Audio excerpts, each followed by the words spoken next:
aware of the bonds that were created today. When you told me that sure there's a way, the water's so still and my pain has gone away. The air is much cleaner after it rains. Follow my love, the scent that's in spring air. Follow the moon into the sun. There's a call for new beginnings here. Let the sorrow of yester disappear. Let your body be new.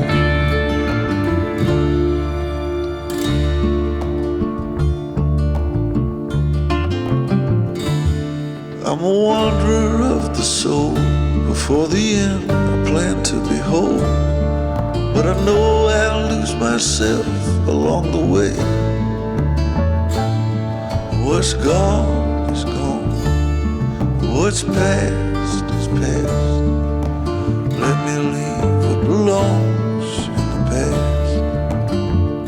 The road ahead is quite unclear. Let me walk it despite fear. The road stretches over the hills, and I've got many debts to pay. Some are on their own way. My pay is not in gold. You can't take everything with you when you go.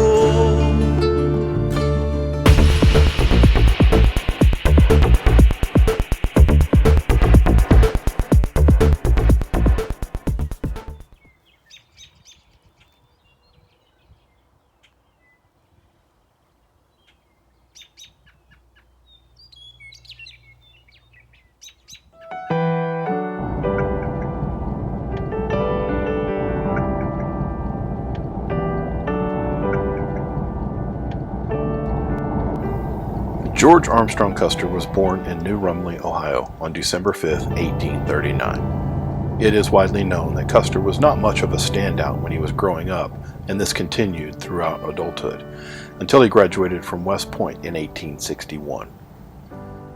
One may say that because he graduated last in his class of 34 cadets, that he may have felt that he had something to prove. He was able to distinguish himself as a man who was quick to volunteer and was easily relied upon throughout his military career. In fact, he was promoted relatively quickly through the Civil War, finally achieving the rank of Major General in 1865, commanding the entire cavalry division. It is important to note that in most cases, generals lead their troops on the battlefield by commanding movement from the rear. Custer, however, distinguished himself as a leader who commanded his troops from the front. Oftentimes in a charge, he was the very first soldier to engage the enemy. In one instance, he extended so far ahead of his own men that the enemy cut him off from the rest of his command. Men found in Custer a gallant leader worthy of following into battle. He was victorious in most of the battles in which he engaged.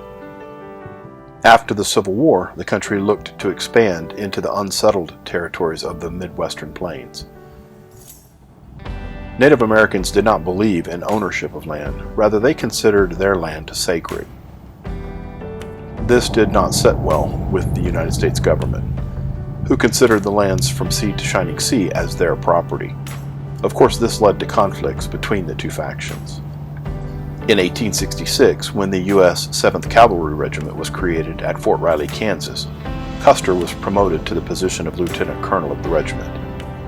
In 1867, Custer would see his first real experience in the West. The campaign was formed to enter into peace negotiations with the Southern Cheyenne and Kiowa along the Arkansas River, but Custer had another objective in which he would confer with them to ascertain if they wanted to fight, and if they did, he would indulge them. His victory over the Cheyenne and Kiowa located in the Arkansas Valley in the Battle of Washita on November 27, 1868, led to the establishment of a particular mindset for Custer. In 1873, the 7th would be called into action again, This time they were charged with protecting the Northern Pacific Railroad survey as it moved along the Yellowstone, investigating the sites to lay rail. The Lakota, among other tribes, took particular issue with the construction of the railroad. Soon the Lakota were attacking survey sites regularly. While neither party realized it at the time, this would be the first contact between Sitting Bull, Crazy Horse, and other notable Lakota figures and their famous opponent, Custer. The following summer of 1874, the 7th was sent to survey the Lakota's Black Hills. In a time of economic depression, rumors had begun circulating that the Black Hills were ripe with gold. Opportunistic men began to enter the hills in search of riches. Meanwhile, homesteaders had been frequently raided by Lakota war parties. The Army sought to establish a fort in the Black Hills to deter mining invasions and protect Lakota land, as well as have a site within the Sioux lands for the purpose of preventing further raiding. The 7th was charged with finding a proper site for a fort to be built. Along for the expedition, at the behest of General Custer, were 2 professional miners. During the summer expedition, gold was discovered, and accompanying journalists quickly sent word back east of pay dirt. The rumors of gold in the Black Hills had been circulating for over 50 years and had now been confirmed, and a new gold rush was on. This led President Grant to issue a proclamation that all Lakota and Sioux tribes were to report to the reservations no later than February 1876. If they refused, they were to be considered hostile and treated as such. With Custer leading the charge and having the mindset that if they wanted to fight, he would indulge them, the groundwork is laid for the most significant defeat the U.S. Army would suffer in the war to win the West.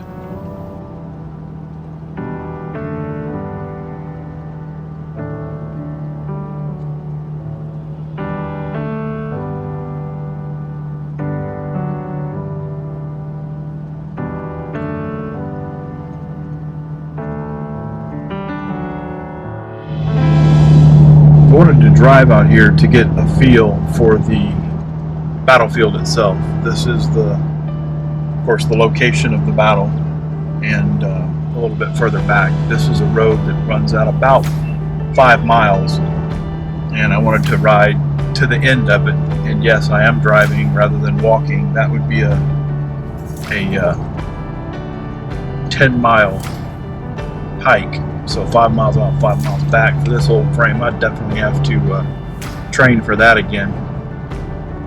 It's been a while since I've done anything like that. In one trek, air assault with a 45-pound ruck, 12 miles in 2 hours and 45 minutes. So I would be willing to bet that it would probably take twice that long for me now, if I could even make it. But I wanted to come out here and see exactly what would have been seen, because the terrain itself is relatively untouched. As we were coming in, there were a number of horses on the road, as is indicated on the road, I should say, on the prairie, as is indicated by the evidence on the road itself. And so this is pretty much what it would have looked like, with the exception of the paved road and Sarah driving around it. This is what the battlefield would have looked like in the 19th century, late 19th century. And I thought, as I was reading, that General Custer fell here or around here, down this way, this far back. But I saw a number of gravestones on the ground before we reached this point that were where soldiers fell. So where they rest is where they fell. And I don't see any out this way, so it's highly unlikely that he would have fallen this far out by himself. So I could be wrong. And I did also cross a sign that said private property. It didn't say do not enter, but it did say private property. So I'm wondering if I'm going to be chastised accordingly by anyone who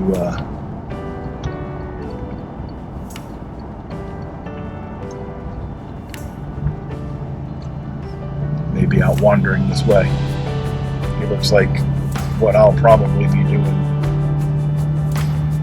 within a couple of years, whenever I get myself to where I can actually make this hike. And it would be an accomplishment, because this road is undulating. And again, at 5 miles out, 5 miles back, that would be a pretty good distance, pretty good clip.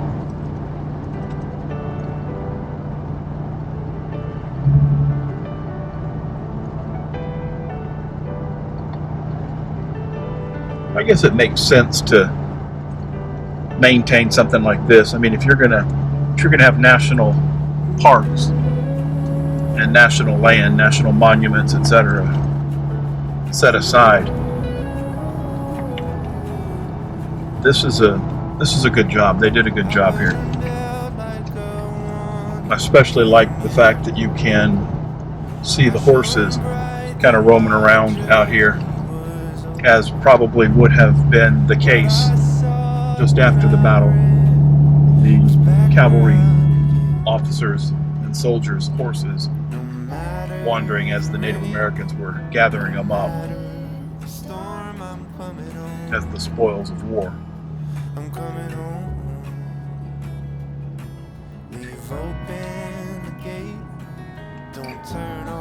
So this is a different battlefield, Reno Benteen battlefield, and that's what comes out this far. So the land that I was just driving through was private land, and I'm assuming that if you stay on the road, you're well within your province. But this is a separate battlefield that I will have to do a little bit more research on to identify its specific location.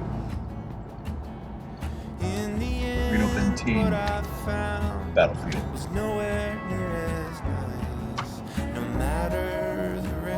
Interestingly enough, the difference in terrain from Wyoming to Montana is interesting. I mean, it is relatively stark as well.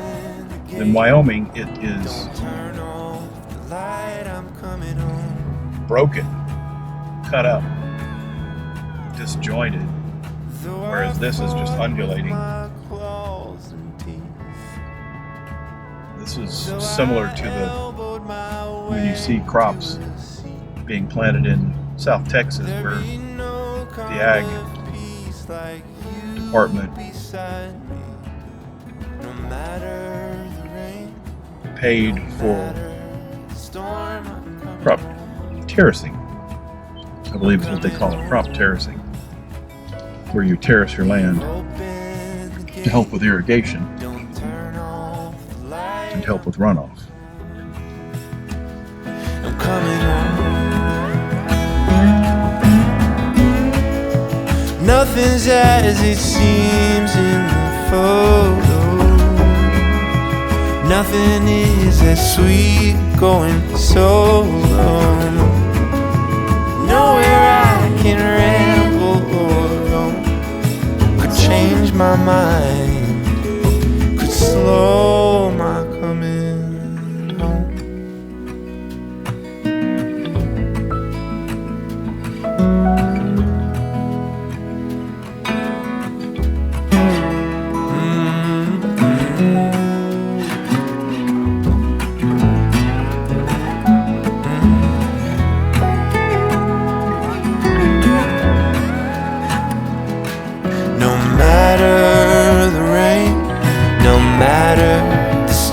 I'm coming home. Oh, I'm coming home.